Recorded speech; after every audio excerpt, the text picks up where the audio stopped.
মাহফিলে রাজনৈতিক নেতাদের এনে কি করে দেখেন না, প্রথমেই কিন্তু বলে না আমার মাদ্রাসায় এত দেন, আমার মসজিদে এত দেন, প্রথমে সুনাম করে, এমন সুনাম মনে হবে মাল দুনিয়াতে এক পিসি আছে, দ্বিতীয় আর একটাও নেই। তো এমন ভাবে প্রশংসা করে করে লাখ লাখ মানুষের সামনে তারে ফুলিয়ে ফুলিয়ে এরপর যখন বলবে আমরা তো আপনার থেকে আশা রাখি ডট ডট ডট, তখন বেচারা না করবে কিভাবে? একটা চক্ষু লজ্জা বলতে তো ব্যাপার আছে। যদি নাও দেয় বলবে না ঠিক আছে হুজুর এত কিছু বলার দরকার নেই, আমি এত কিছুর যোগ্য না, ঠিক আছে আমি ওয়াদা দিলাম 10 লাখ দিব, 5 লাখ দিব, 2 লাখ দিব। তাহলে আল্লাহর ক্ষেত্রে মানুষের ক্ষেত্রে যখন আমরা এভাবে করে নেই, তা আল্লাহর কাছেও যখন দোয়া করব প্রতিটা ক্ষেত্রে চেষ্টা করবেন দোয়াটা ডাইরেক্ট শুরু না করে আগে আল্লাহর প্রশংসা করবেন, এরপর নবীজির শানে দুরূদ পড়বেন, তারপর আপনার কি চাওয়ার আছে সেটা চাইবেন, অবশেষে আবার আল্লাহর নাম নিয়ে পারলে নবীর শানে দুরূদ পড়ে এরপর আপনারা দোয়াটা শেষ করবেন। জানাজার নামাজেও কিন্তু আমরা এই সিরিয়াল রক্ষা করি, আল্লাহু আকবার সানা আল্লাহর প্রশংসা, আল্লাহু আকবার দুরূদ শরীফ নবীর শানে, এরপর আল্লাহু আকবার, তারপর গিয়ে দোয়া আল্লাহুম্মা ফির হাইয়িনা ওয়া মাইয়িতিনা ওয়া শাহিদিনা ওয়া গায়িবিনা, এই বিশাল দোয়া করি। কিন্তু এর আগে প্রথমে আল্লাহর প্রশংসা করেছি, এরপর নবীর শানে দুরূদ পড়েছি। নামাজের মধ্যে এই কাজ করি, আত-তাহিয়াতু লিল্লাহি ওয়াস সালাওয়াতু ওয়াত তাইয়্যিবাত, আল্লাহ প্রশংসা করলাম, এরপর নবীর শানে সালাম দিলাম, দুরূদ পড়লাম, তারপর গিয়ে আমার মূল কথা আল্লাহুম্মা ইন্নী যালামতু নাফসি যুলমান কাসীরা, হে আল্লাহ নিজের উপর অনেক বেশি জুলুম করে ফেলেছি, আমাদেরকে বানালেন জান্নাতের জন্য, পাপ করে করে নিজেকে জাহান্নামের দিকে ঠেলে দিচ্ছি, ওয়ালা ইয়াগফিরুয যুনুবা ইল্লা আনতা, আপনি ছাড়া কেউ পাপ মাফ করে না, কেউ করতেও পারে না, ফাগফিরলি মাগফিরাতাম মিন ইনদিকা ওয়ারহামনি, আপনার পক্ষ থেকে মাগফিরাত দিয়ে আমাকে ক্ষমা করে দেন, আমার উপর রহম করেন, দয়া করেন। এই যে প্রথমে প্রশংসা করে নিলাম, নবীর শানে দুরূদ পড়লাম, এরপর যদি দোয়াটা দিল থেকে বের করতে পারি, খালি এখান থেকে না দিল থেকে, ইনশাআল্লাহ বাক্য বলতে দেরি হবে, আল্লাহ মাফ করতে দেরি হবে না। أنا عند ظن عبدي بي وأنا معه إذا ذكرني فإن ذكرني في نفسه ذكرته في نفسي وإن ذكرني في ملأ ذكرته في ملأ خير منهم। আল্লাহ নিজে জানিয়ে দিয়েছেন বান্দা আমার ব্যাপারে যেমন ধারণা পোষণ করে তার সঙ্গে আমার আচরণও তেমনই হয়ে থাকে, আর যখনই আমাকে স্মরণ করে আমি থাকি বান্দার সাথে। বান্দা আল্লাহকে ডাকলে আল্লাহ কিন্তু জবাব দেনই দেন, মিস নাই। উদউনি আস্তাজিব লাকুম, তোমরা আমাকে ডাকো আমি তোমাদের ডাকে সাড়া দেবই দেব, যেহেতু কোরআনের আয়াত অস্বীকারের সুযোগ নাই। উজিবু দাওয়াতাদ দাঈ ইযা দাআন, দোয়াকারী যখন দোয়া করে আমার কাছে আমি সঙ্গে সঙ্গে সাড়া দেই তার দোয়াতে। সুতরাং আল্লাহ প্রতিটা দোয়াই কবুল করেন, তবে কোনটা নগদে দেন, কোনটা বাকি রাখেন, পরবর্তীতে প্রতিদান হিসাবে আখিরাতে দিবেন বলে। হাসরের ময়দানে বান্দাকে যখন যে দোয়াগুলোর ফল নগদে পায় নাই, এগুলোর বদলে আল্লাহ যখন নেক দিবেন, সওয়াব দিবেন, এত খুশি হবে বান্দা চিন্তা করবে হায় যদি একটাও নগদে না পাইতাম, সব যদি আজ দিয়ে দিত আল্লাহ, আজই তো আমার লাভ হতো, বড় যেটা জিততাম, কারণ মিজান নেকের পাল্লা অনেক সহজেই ভারী হয়ে গেল। তাহলে এই কারণে আল্লাহ তাআলা কখনোই বান্দার দোয়া ফেরান না। তো আমরা দোয়া করি আল্লাহর কাছে, তো দোয়ার আগে প্রশংসা করি আলহামদুলিল্লাহি রাব্বিল আলামিন, আল্লাহর প্রশংসা, সঙ্গে আল্লাহর রুবুবিয়তের ঘোষণা। রব কাকে বলে? যিনি সার্বভৌম ক্ষমতার মালিক তাকে রব বলে। হায়াতের মালিক তিনি, মৌতের মালিক তিনি, উপকারের মালিক তিনি, ক্ষতির মালিক তিনি, সুস্থতার মালিক তিনি, অসুস্থতার মালিক তিনি, ভালো রাখার মালিক তিনি, ক্ষমতা দেওয়ার মালিক তিনি, আবার গতি উল্টানোর মালিকও তিনি। আরে জেলখানায় যদি কেউ যায় এটারও মালিক তিনি, আর কেউ যদি রাজা হয়ে যায় এটারও মালিক তিনি। সবকিছু যার নিয়ন্ত্রণে তাকে রব বলে। আলহামদুলিল্লাহি রাব্বিল আলামিন, প্রথম আয়াতেই বান্দা আল্লাহর প্রভুত্বের ঘোষণা দেয়, আল্লাহর রুবুবিয়তের ঘোষণা দেয়, আল্লাহর খোদাইয়ের ঘোষণা দেয়, আল্লাহই যে একমাত্র সার্বভৌম ক্ষমতার মালিক এর ঘোষণা দেয়। যদিও দুঃখের বিষয় যেই আয়াত নিয়মিত পড়ি, যেটা দিয়ে নামাজ শুরু করি, কিন্তু স্বাধীনতা 54 বছরে এসেও আজও পর্যন্ত বাংলাদেশে এই আল্লাহ যে রব্বুল আলামিন তার রুবুবিয়ত এর স্বীকৃতি আজও দিতে পারে নাই সংবিধানের ভেতরে। আমরা নিয়মিত দিচ্ছি নামাজ আলহামদুলিল্লাহ রাব্বিল আলামিন, কিন্তু রব আল্লাহ যে রব এই স্বীকৃতি আজও দেওয়া হয় নাই বাংলাদেশের সংবিধানে। বলবেন কিভাবে? একটা উদাহরণ দিলে বুঝবেন, উদাহরণ কয়েক ডজন দেওয়া যাবে এই প্রচলিত সংবিধান থেকে। খালি একটাই বলবো যেটা সবাই বুঝবেন, যে নিজের নামে সাইন করতে পারেন না অতটুকু শিক্ষা নাই সেও বুঝবেন। বাংলাদেশের সংবিধানে লেখা আছে সকল ক্ষমতার মালিক সবাই জানেন, লেখা আছে সকল ক্ষমতার মালিক জনগণ। আচ্ছা, জনগণকে যদি সকল ক্ষমতার মালিক মানে, তাহলে আল্লাহকে আর রব বললো কিভাবে? রব যদি আল্লাহই হয়, সকল ক্ষমতার মালিক কে হবে? আল্লাহ। রব যদি আল্লাহ হয়, তাহলে ক্ষমতার মালিক আবার আরেকজন হয় কিভাবে? আর আরেকজন যদি সকল ক্ষমতার মালিক হয়, আল্লাহকে আর রব বললোটা কিভাবে? দুইটা তো দুই বিপরীত জিনিস, একসঙ্গে একত্র হতে পারে না। আল্লাহ যদি রব হয়, তাহলে আল্লাহর কথাই চূড়ান্ত। আল্লাহর কথার উপর কোনো বাপের বেটা কোনো কথা বলার অধিকারী রাখে না।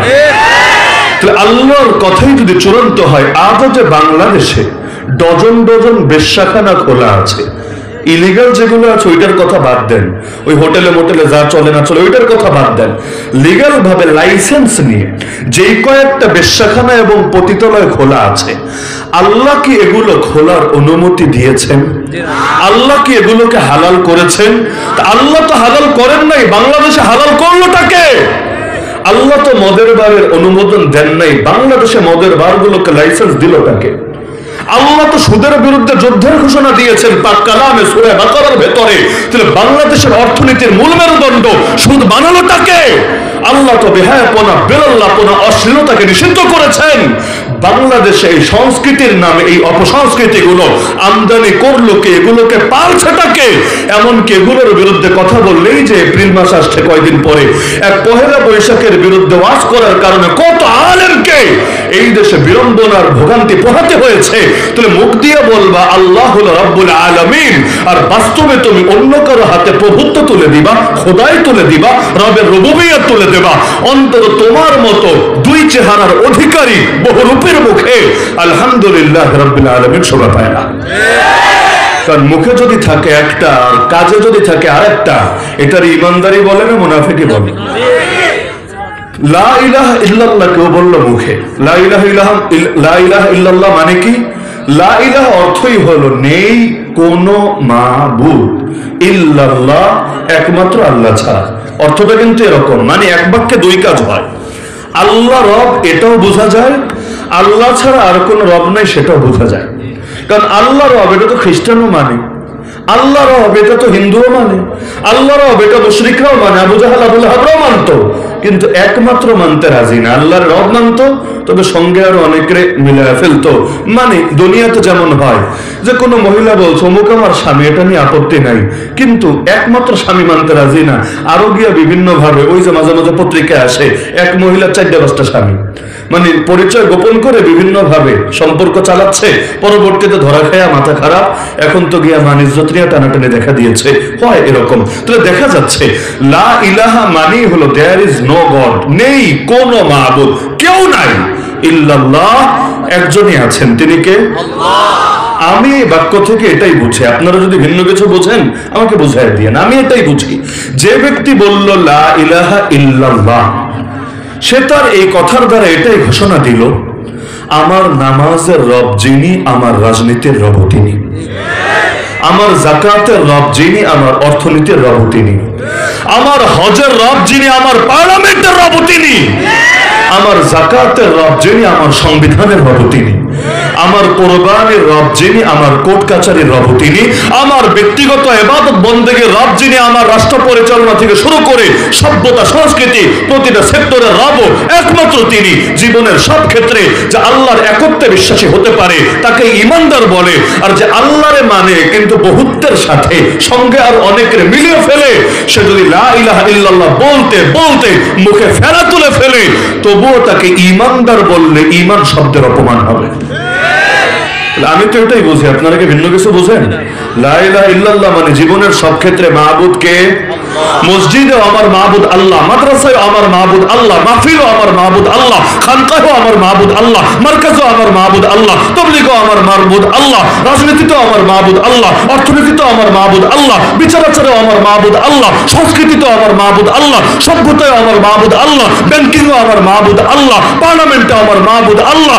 জীবনের সব ক্ষেত্রে মাবুদ একজনই, আল্লাহ আল্লাহ আল্লাহ। কারণ যখন জন্মেছিলাম এটাই শুনিয়ে দেওয়া হয়েছিল আল্লাহু আকবার, ডান কানে বাম কানে উভয় কানে, নেত্রকোনায় তো উভয় কানে শোনায় নাকি? আল্লাহু আকবার মানে কি? আল্লাহ সবচাইতে বড়। শুধু এতটুকু শোনায় না, পুরো আজান দেয়, ইকামত দেয়, এর মধ্যে খালি আল্লাহ বড় এতটুকু নাই, আশহাদু আল্লাহ ইলাহা ইল্লাল্লাহ আছে নাকি নাই? এক আল্লাহ ছাড়া দ্বিতীয় কোনো মাবুদ নেই। যখন মরবেন তখনও কিন্তু আপনাকে শুয়ে দিয়ে সে আল্লাহু আকবার একই কথা আবারও রিপিট হবে, আল্লাহু আকবার আল্লাহু আকবার আল্লাহু আকবার আল্লাহু আকবার, চারবার বলা হবে। এমনকি মজার বিষয়, আজান ইকামত হয়ে গেছে, নামাজটা খালি বাকি আছে। জানাজার নামাজে আজান দেয় নাকি নেত্রকোনা?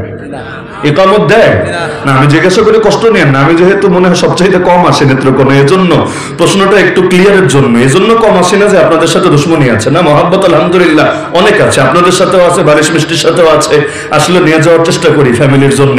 তো মহাব্বতে ঘাটতি নেই আলহামদুলিল্লাহ, কিন্তু আমার জন্য দূরত্ব অনেক বেশি, তো এই জন্য জানাশোনা একটু কম থাকতে পারে, এই জন্য জিজ্ঞাসা করে করে ক্লিয়ার হয়ে দিচ্ছি। এই জন্য জিজ্ঞাসা করলে মন খারাপ করেন না, হুজুরকে জানে না নাকি, না, আপনাদেরটাও শুনতে পাচ্ছি। সবক তো উভয় পক্ষ থেকে আলোচনা হলে দিলে ভালো বসবে ইনশাআল্লাহ। হ্যাঁ, তো যে প্রসঙ্গে বলছিলাম যে এই যে আলহামদুলিল্লাহ রাব্বিল আলামিন বললাম, তাহলে জীবনের সব ক্ষেত্রে রব কাকে মানলাম? কারণ সেই রুহের জগতেও রবের ঘোষণা, আলাস্তু বিরাব্বিকুম, আমি কি তোদের রব না? কালু বালা, আমরা বলেছিলাম অবশ্যই আপনি আমাদের রব, দ্বিতীয় কেউ রব হতে পারে না। কবরে রাখার পর প্রথম প্রশ্ন কি? এটাই, মান রব্বুকা, তোর রব কে? একই কথা, রুহের জগতে যেটা শুনেছেন একই প্রশ্ন আবারও শুনছেন। কেন? মাঝখানে একটা পরীক্ষা হয়ে গেছে, এত বড় পরীক্ষা দেওয়ার পরে জব কি ঠিকই থাকে না চেঞ্জ হয়, এটা আল্লাহ যাচাই করছেন। তো শুরুতেও রবের ঘোষণা, শেষেও রবের ঘোষণা, মাঝখানেও রবের ঘোষণা। মাঝখানে পার্থক্য, জন্মেছি, আজান হয়ে গেছে, ইকামত হয়ে গেছে। আচ্ছা, ইকামত আর নামাজের মধ্যে ব্যবধান তো অনেক বেশি থাকে, তাই না? অনেক বেশি থাকে না? সামান্য ব্যবধান। ইকামতের পরে তো আর তেমন কিছু হয় না। বেশি থেকে বেশি যদি কাতার বাঁকা টাকা থাকে, একটু ইমাম সাহেব কাতারটা সোজা করতে বলে, এদিকে আসো, ওই এটা করো, এই এটা করো, এভাবে বলে। ওই সৌদি আরবে গেলেও দেখবেন ইকামত শেষ বলে সাওয়ু সুফুফাকুম ফাইন্না তাসওয়াতাস সুফুফি মিন ইকামাতিস সালাহ, কাতার সোজা করো। কাতার সোজা করা নামাজ কায়েমের অংশ। তবে বাঙালি আবার অ্যাডভান্স, তো সব কাজে অ্যাডভান্স, মাশাআল্লাহ। শুভ কাজে দেরি করে না, সেটা নির্বাচনের ভোটাভুটি হোক আর সেটা নামাজের জন্য মুসল্লি দাঁড় করানোই হোক। নির্বাচনের ভোটাভুটি তাহাজ্জুদের টাইমে সাইরা দেয়, কারণ শুভ কাজে দেরি করতে নাই। দেরি করার কি দরকার? আর শেষ রাতে আল্লাহ দুনিয়ার নিকটবর্তী আসমানে আসে, আল্লাহ বান্দাকে ডাকে, বান্দা তোর কি লাগবে বল, ক্ষমা লাগলে ক্ষমা করে দিব, রিজিক লাগলে রিজিক দেব, তোর যা লাগবে বল। আল্লাহ শেষ রাতে ডাকে না? ডাকে। বান্দা তখন যারা মরে গেছে ওদের পক্ষ থেকে ভোট টোট দিয়ে, যারা জিন্দা আছে এনআইডি কার্ড হয়নি ওদের পক্ষ থেকে সিল ছাপ্পর মেরে বলে, আল্লাহ আপাতত আর 5টা বছরের জন্য গদি লাগবে, আর কি বা লাগবে। তো এখন দেখা যায় যে শুভ কাজ ওইখানে সম্পন্ন করে রাখে আগেই। তো একইভাবে ওই নামাজের ক্ষেত্রেও দেখবেন আমাদের অধিকাংশ জায়গায়, এখানে কি চলে আর জিজ্ঞেস করবো না, আপনারাই জানেন, অধিকাংশ জায়গায় আগেই মাইক দিয়ে দাঁড় করা দেয়, সবাই দাঁড়ান, কাতার সোজা করেন, বলে না, মোবাইল অফ করেন, তারপর টাকনোর উপরে কাপড় তোলেন, আরো যা যা করেন সব মোটামুটি একসাথে বলে ফেলে। তো আগে সবাই দাঁড়ায়, সোজা হয়, কাতার সোজা হয়, এরপর আল্লাহু আকবার আল্লাহু আকবার, ইকামত শুরু হয়। মজার বিষয় হলো ইকামত শব্দের অর্থই হলো দাঁড় করানো। ইকামত শব্দের অর্থ কি? কিয়াম মানে দাঁড়ানো।